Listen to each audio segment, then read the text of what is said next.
नमस्कार दोस्तों, जय भीम। आप सभी का स्वागत है मेरे इस YouTube चैनल में। दोस्तों, आइए जानते हैं डॉक्टर बाबा साहेब अम्बेडकर और गोलमेज सम्मेलन के बारे में। दोस्तों, 3 जनवरी 1927 को साइमन कमीशन भारत आया था। साइमन कमीशन भारत के अल्पसंख्यक समुदाय के निर्णयों पर विचार लेने भारत आया था, लेकिन कांग्रेस और मुस्लिम लीग ने इसका विरोध किया। इसलिए ब्रिटिश सरकार ने सभी वर्गों के प्रतिनिधियों से विचार विमर्श करने के लिए लंदन में उन्हें आमंत्रित किया। इस सम्मेलन में डॉक्टर बाबा साहब अम्बेडकर भी मौजूद थे।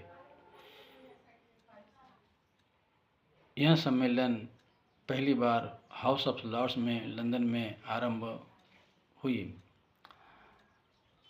इस कॉन्फ्रेंस में डॉक्टर बाबा साहब अम्बेडकर ने ऐतिहासिक पूर्ण भाषण दिया।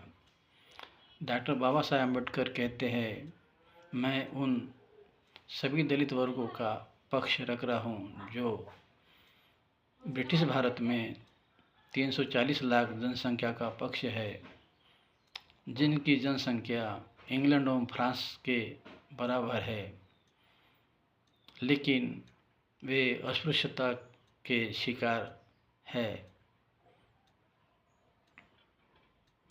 सबसे बड़ी दुख की बात यह है कि अस्पृश्यता के कारण उन पर लादी गई गुलामी से न केवल उन्हें सार्वजनिक जीवन में भेदभाव किया जाता है, बल्कि समान अवसरों और मानवीय जीवन जीने के अधिकारों से उन्हें वंचित रखा जाता है। ब्रिटिश सरकार की पूर्व हमारी दुर्भाग्यपूर्ण परिस्थिति और वर्तमान स्थिति का हम तुलना करते हैं तो हमें पता चलता है कि हम आगे बढ़ने के बजाय वहीं के वहीं खड़े हैं। क्या अंग्रेजी शासन ने अस्पृश्यता दूर करने के लिए कोई कदम उठाया है? हम अंग्रेजी शासन से पहले मंदिर प्रवेश नहीं कर सकते थे। अंग्रेजी शासन में क्या हम मंदिर जा सकते हैं? अंग्रेजी शासन से पहले हम पुलिस में भर्ती नहीं हो सकते थे। क्या अंग्रेजी शासन में हम भर्ती हो सकते हैं? अंग्रेजी शासन से पहले हम सेना में भर्ती नहीं हो सकते थे। अंग्रेजी शासन में क्या हम भर्ती हो सकते हैं?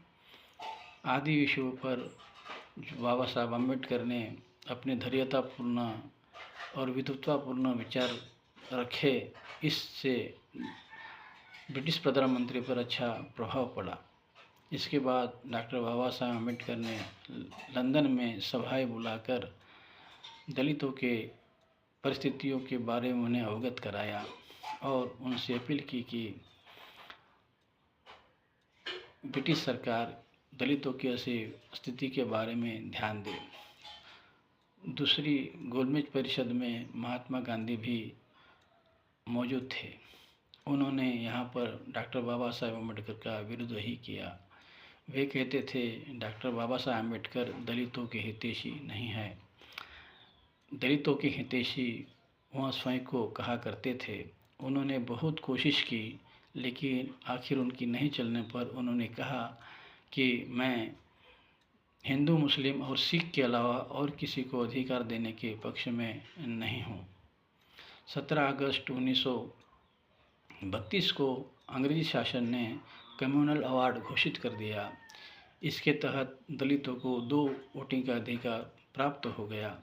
एक वोटिंग का अधिकार वो अपने जाति के सदस्य को कर सकते थे और दूसरा वोटिंग वे किसी और अन्य जाति के सदस्य को कर सकते थे। इसी तरह से दलितों को 2 वोटिंग का अधिकार अंग्रेजी शासन ने घोषित कर दिया। यह बात जब गांधी जी को पता चली तो उन्होंने 20 सितंबर 1932 को यरवड़ा जेल में मरण रख लिया।